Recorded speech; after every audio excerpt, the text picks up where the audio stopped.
اعلان سے پہلے جو کچھ قومیں کر رہی تھی وہ سب جسم کے ساتھ کر رہی تھی، روح کو پٹک پٹک کے انہوں نے مار ڈالا تھا.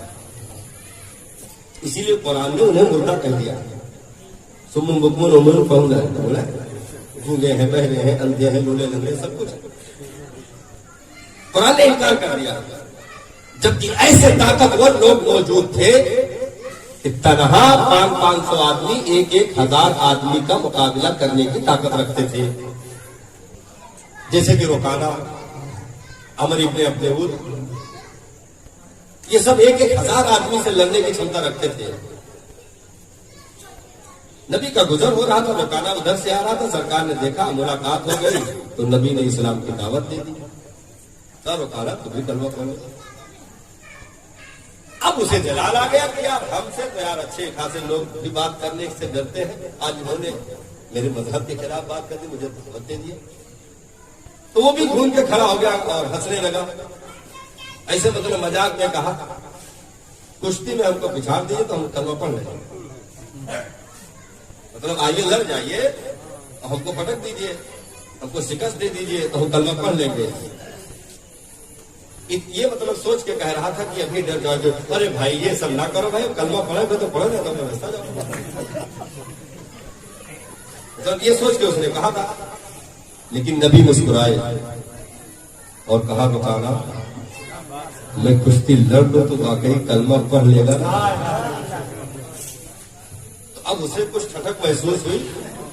ہاں پڑھ لیں گے، پڑھ لیں گے. تو کہا پھر رکانہ آ جا. اب وہ ڈھیلا ڈھالا سمجھ کر کے ڈھیلا ڈھالا ہی آ رہا تھا، نبی نے ایک ہاتھ سے اٹھا کر پٹک دیا، ایک ہاتھ سے اٹھا کر زمین پر پٹک دیا. وہ بھد سے گرا تو جھاڑ دے سمرہو نہ دیو پہلے مطلب کھڑے کو ہونے دیجیے ایسے کیا. تو کہا تو سنبھل جا. اب وہ سنبھلا، ای ٹھوکا او ٹھوکا، ای کیا او کیا، جو بھی کرنا تھا سب کر کے جیسے سامنے پہنچا نبی نے پھر ایک ہاتھ سے اٹھا کے پٹک دیا. کیونکہ کشف المحجوب شریف ہے. ایک بڑی بات آپ کو میں دے دوں نالج کی. کشف المحجوب شریف جس کو لکھا ہے حضرت داتا گنج بخش علی ہجویری نے، حضرت داتا گنج بخش علی ہجویری نے اس میں لکھے ہیں کہ ایک نبی کی ادنا سی طاقت کا یہ عالم ہوتا ہے کہ پوری دنیا کے تمام طاقتور ایک طرف ہو جائے، نبی کے ایک انگلی کے اوپر والی پور کو بھی ٹیڑھا نہیں کر سکتے، ایک پور کو بھی ٹیڑھا نہیں کر سکتے. یہ روح کی طاقت کا معاملہ ہے صاحب. مٹی پہ تو نبی نے پتھر باندھ رکھا ہے، مٹی پہ تو پتھر باندھ رکھا ہے. روح کی طاقت کا مسئلہ ہے، اور اسی طاقت کو بڑھانے کے لیے نبی نے 23 سالہ دور تبلیغ میں امت کو ٹریننگ دی کہ اے میرے امتیوں تم مٹی کی طرف توجہ نہ دینا، صرف روح کی طرف توجہ دے دو. یہ دنیا ہمیشہ تمہارے جوتیوں میں پڑی رہے گی، کوئی بھی ہاتھ ملانے کی بھی جرات نہیں کر سکتا. لیکن آج ہم اور آپ نے اسی روح کو چھوڑ کر کے ساری چیزوں کی طاقتیں اکٹھا کرنا شروع کر دیا. باتھ روم تک میں سنگے مرنے لگ جائے. کیا کرو گے بھائی؟ 250 300 روپے کی ہارپک ڈالی جائے، گھر میں اونچے سے اونچا گدا ہو جائے، اے سی بھی کول کر رہی کہ نہیں کول کر رہی، اس کو چینج کر کے دوسری کمپنی لگوا دی جائے. ہر سال اس میں ڈیکوریٹ کرنا، پرانے کو ہٹانا، نئے کو بھرنا، یہ سب جسم کے آرام کے لیے، جسم کے آرام کے لیے. یہاں تک کہ لیٹرین تک میں پیپر رکھے گئے جسم کے آرام کے لیے، نرم و گداز بستر جسم کے آرام کے لیے. تو قوم مسلم کی روح آہستہ آہستہ مرتی چلی گئی. جسم تو موٹا ہو گیا، اتنا موٹا ہوا کہ صدری بٹن ٹوٹ گئے. ہاں اتنا موٹا ہو گیا کہ عید الفطر میں اچانک پہلی بار کرتا پہنے تھے تو وہ سب نیچے اوپر ہر جگہ سے جھانکنے لگا. हाथों मोटे हुए। भाई जो मोटे हैं वो गुस्सा नहीं होंगे, हमको सुरक्षित घर जाना है, मतलब ये हम मतलब उनको नहीं टारगेट कर रहे, बल्कि ये कह रहे हैं कि रूह को छोड़ करके हमने सारी ताकतें बनाना शुरू कर दी, सारी ताकतें बनाना शुरू कर दी। ग़िज़ाएं अच्छी से अच्छी हो जाए, वलीमे में अगर कमजोर बोटी प्लेट में जगह ले ले तो हम सामने वाले की क्या से क्या करने के लिए तैयार हो जाते हैं, वो तो वक्त बताता है।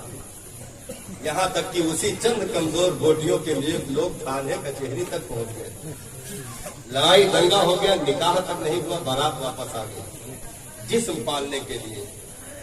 लेकिन इस जिस्म की परवरिश के लिए नबी ने कभी ट्रेनिंग नहीं दी। रूह की परवरिश की ट्रेनिंग, रूह की परवरिश की ट्रेनिंग। अब जरा करबला के मौजू पर तवज्जो रखिएगा, ये बात ज़िम्नन आई थी, मौजू करबला ही है। रूह की ट्रेनिंग, रूह को ताकतवर करने का मामला, रूह को ताकतवर करने का मामला। तो जब आम सहाबा की ताकतें बयान की जाए वो भी बड़ी बात होगी, ताबईन तबा ताबईन इनकी भी बड़ी बात होगी। आइए और नीचे आ जाए, एक छोटी सी ताकत हम दे दें आपको, जिसने जिस्म को छोड़ करके सिर्फ रूह को पाला था। जामा मस्जिद के मुसल्ले पर औरंगजेब आलमगीर खड़े हो, तरावी की नमाज पढ़ाई जा रही हो, पीछे से लुकमा दे दिया गया, लुकमा नहीं लिया, आगे बढ़ने लगे, फिर पीछे से लुकमा दिया, नहीं लिए, आगे बढ़ने लगे, फिर पीछे से लुकमा दिया। खैर आगे बढ़ गए, लुकमा लिए नहीं, जल्दी से रुकू सजदा करके सलाम फेर के पूरे जलाल में पीछे मुड़ के देखे कौन है जिसने लुकमा दिया। सबसे पिछली सब पे एक दुबला पतला इंसान खड़ा हुआ, बाल गर्दो गुबार में उलझे हुए, फटा कुर्ता, होठों पे पपड़ियां, नहीं को लागर बदन। उसने कहा मैंने लुकमा दिया। अब जो बादशाह ने सूरत देखी तो सफों को चीरता हुआ दौड़ लगा दिया और जाकर कदमों पे गिर गया, कहा हुजूर आपने लुकमा दिया। क्योंकि वो जात कोई और नहीं, शाह मुहिबुल्लाह इलाहाबादी की मुकद्दस जात खड़ी थी, जिनका मज़ार इलाहाबाद में आज भी मौजूद है। कहा हुजूर आपने लुकमा दिया। लेकिन सरकार इज्जतो करामत सारी अपनी जगह पर है, लेकिन मैंने सही पढ़ा था। आप अंक नुस्खा मंगा कर देख लीजिए, सरकार मैं सही पढ़ रहा था, आपने गलत लुकमा दिया है। फकीर सुनता रहा, मुस्कुराता रहा, क्योंकि जल्दी जलाल आता भी नहीं। हाँ ठीक कह रहे हो, मंगा लो नुस्खा, मंगाओ। नुस्खा मंगाया गया तो 3 नुस्खे औरंगजेब की तायीद कर रहे थे और 2 नुस्खे शाह मुहिबुल्लाह इलाहाबादी की तायीद कर रहे थे। तो बादशाह और जोर से हंसा, कहा सरकार मैंने कहा था पहले ही, ये 2 नुस्खे किताबत की गलती है, इसको सही करवा ली जाएगी। बहरहाल मैं सही पढ़ रहा था। अब फकीर को जलाल आ गया, अब फकीर को जलाल आ गया। शाह मुहिबुल्लाह इलाहाबादी ने अपना रुमाल उठा करके औरंगजेब आलमगीर के सर पे रखा, कहा ऊपर देख तो सही। जो ऊपर देखे तो कदमों में गिर गए। कहा क्या हुआ? कहा सरकार लौहे महफूज में वही लिखा है जो आप फरमा रहे हैं, लौहे महफूज में वही लिखा है जो आप पढ़ रहे हैं। यानी एक फकीर के रुमाल ने औरंगजेब को लौहे महफूज का दीदार करवा दिया। ये अदना से 9 करोड़ मुजाहिरों की ताकत का आलम है, तो उस बादशाह हुसैन आजम की ताकत का आलम क्या होगा? जिसके दर पे साहब विलायत की सनदें तकसीम की जाती है। मजबूर न समझना हुसैन आजम को।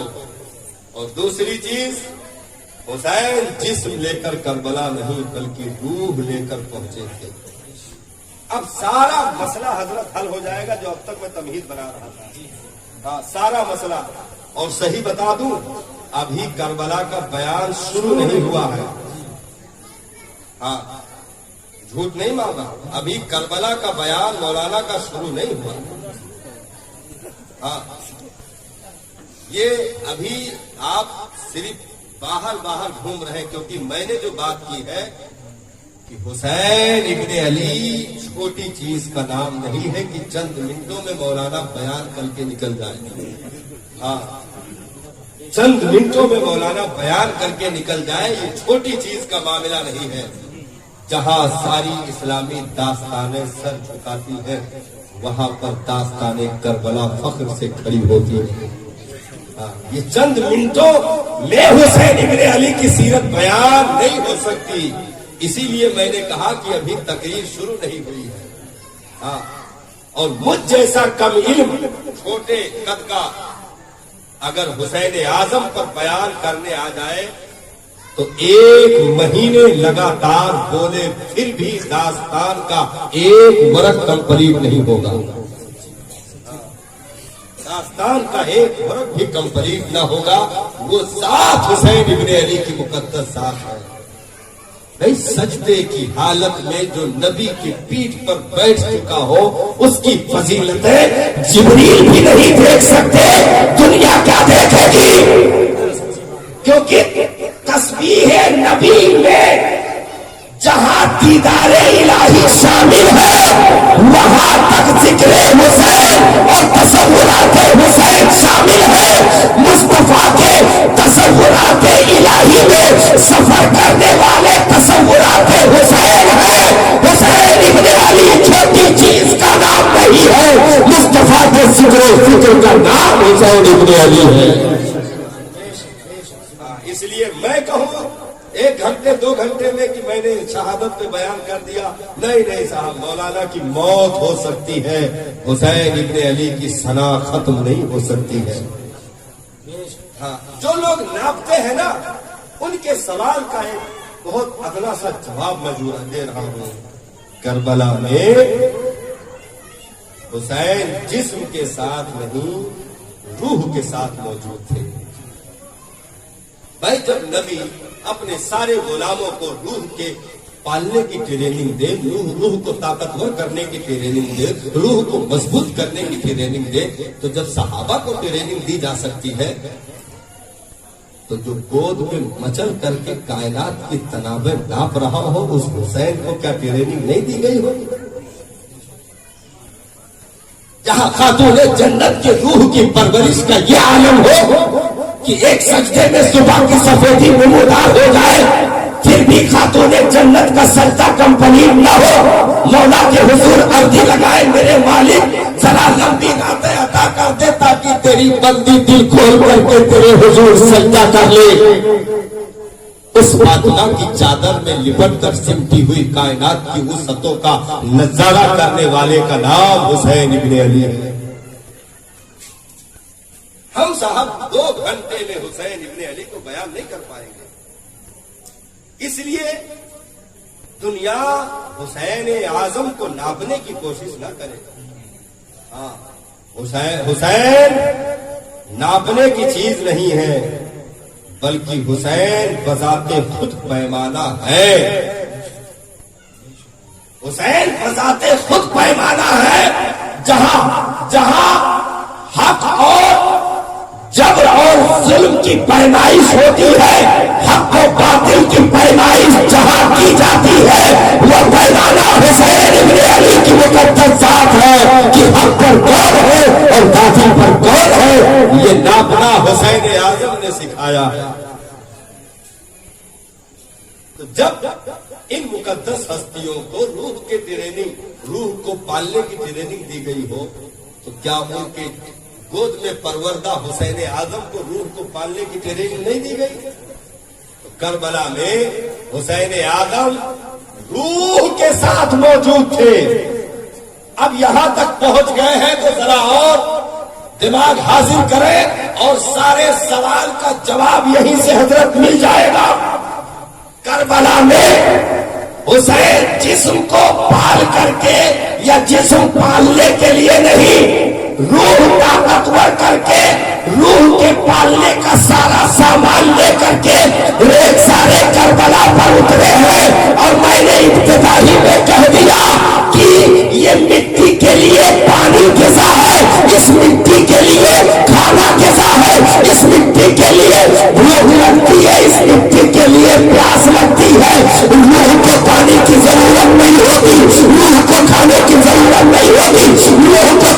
नहीं सताती है, रूह को भूख नहीं सताती है, तो हुसैन मिट्टी के जिस्म के साथ नहीं बल्कि अपनी रूह की ताकत के साथ करबला के नेकसार पर उतरे हुए थे। और मिट्टी की ग़िज़ा पानी है, मिट्टी की ग़िज़ा खाना है, तो मिट्टी की ग़िज़ा नहीं, हुसैन रूह की ग़िज़ा तलाश कर रहे थे।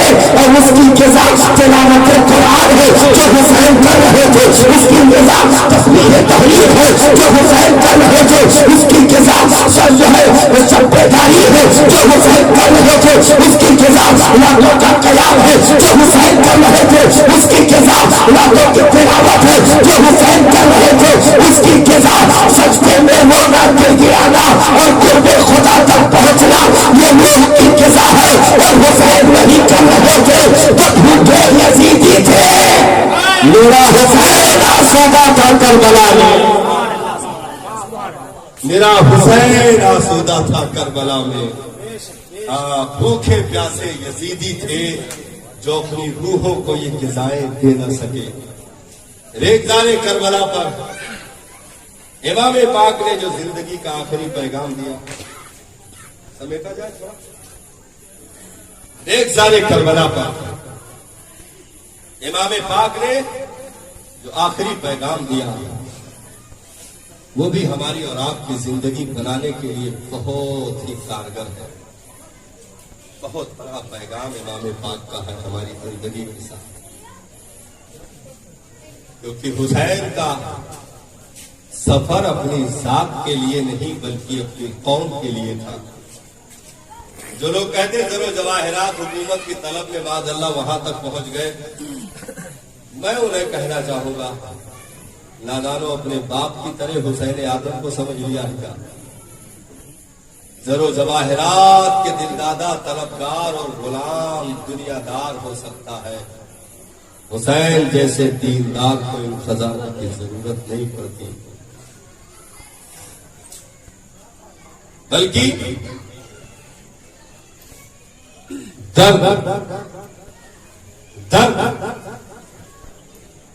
दर्द जब दवा बन जाए तो दर्द ही में जायके आते हैं। दर्द जब दवा बन जाए तो दर्द ही में जायके आते हैं। फिर साहब जख्मों को सिलने में जायका नहीं, जख्मों के फटने में जायका होता है। जरा करीब होइएगा, जख्मों के सिलने में नहीं, जख्मों के फटने में जायके होते हैं। एक सहाबी रसूल जख्मी हो गए, जख्मी हो गए। अच्छा, जंगे खंदक का ये मामला है, और यही तनहा सिर्फ जख्मी ही हुए थे और किसी को जख्म भी नहीं आया जंगे खंदक में। अच्छा, कारी जर्ब लगा था जिसमें लंबे टाके लगे हुए थे। ये जंगे खंदक में जख्मी हुए, कारी जर्ब लगा। आप बता दें, तवज्जो करें, कोई आने जाने लगे तो आप पूरा सब लोग उसकी तरफ लगाए। गौर से सुनिएगा, शायद की तकरीर आज की रात शुरू हो जाए। हाँ, क्योंकि बयान मैंने बहुत बड़ा छेड़ रखा है। तकरीबन मैं इस वक्त 13-14 मौजू खोले बैठा हूं, जिसके एक एक रुख पे बात करने के लिए फजर तक वक्त नाकाफी है। खंदक में अकेले ये सहाबी जख्मी हुए थे। टाका लगाया गया, पट्टी की गई, दवा पिलाया गया, बांधा गया, सारी चीजें हुई। अच्छा, बड़ी मजे की बात यह है कि इनके इलाज के लिए कहीं और जगह नहीं रखी गई, बल्कि मस्जिद नबवी में एक कोने में सरकार ने हुक्म दिया कि यहीं पर इनका इलाज हो, और मुआलिज में कोई और नहीं, मुस्तफा जाने रहमत खुद शामिल थे। सुभान अल्लाह। इलाज करने के लिए नबी खुद हाजिर होते, पट्टियों की देख रेख की जाती, दवा दी जाती, सारी चीजें होती, सारी चीजें होती। और नबी اپنے غلاموں کو بھی لگائے ہوئے، خود بھی لگائے ہوئے، ان کی دیکھ ریکھ چل رہی ہے، علاج ہو رہا ہے، زخم آہستہ آہستہ بھرنے لگے۔ سنیے گا، درد جب ذائقہ بن جائے، درد میں ذائقے جب ہوتے ہیں، جب وہی درد خود دوا بن جائے، زخم آہستہ آہستہ بھرنے لگے، سوکھنے کے قابل ہو گئے۔ اب یہ تھا کہ یہ جو ہے چند دن میں ڈسچارج ہو جائے گا۔ لیٹے لیٹے انہوں نے ایک تمنا، اسی طریقے کی ویڈیو لیٹے لیٹے ایک تمنا کی، ہمارے یوٹیوب چینل کو لائک میرے پروردگار، کرنا نہ بھولیں۔ اگر یہ خندق کی جنگ کفار مکہ کے لیے آخری ہے، اب یہ کبھی نہیں آئیں گے، تو مولا میں ان زخموں کو ٹھیک ہونا نہیں، زخموں کو کھلوانا پسند کروں گا، کیونکہ مجھے شہادت کی موت چاہیے، مجھے شہادت کی موت چاہیے۔ اور اگر ابھی بھی تیرے محبوب کے ساتھ ان مکہ کے کفار کی کوئی بھی جنگ باقی ہے تو مولا اسے جلد ٹھیک کر دے، مجھے اس وقت تک موت نہ دینا جب تک میں ان کا سامنا پھر نہ کروں۔ اور اگر خندق ہی آخری جنگ ہے تو میرے مولا میں اس زخم کو بھرنا نہیں بلکہ پھولنا پسند کروں گا، مجھے ذائقہ چاہیے شہادت کا۔ تو واقعی جنگ خندق ہی آخری جنگ تھی، اس کے بعد پھر فتح مکہ وغیرہ، پھر کفار مکہ دوبارہ واپس نہ آ سکے، یہ آخری معاملہ تھا کفار مکہ کے ساتھ۔ اس کے بعد کبھی زندگی میں جنگ نہیں ہو پائی، تو ان کی دعا صاحب فوراً قبول ہو گئی، اور اچانک لیٹے لیٹے ایک اپنے آپ زخم پھٹ گئے، اپنے آپ اچانک قدرتاً زخم پھٹ گئے۔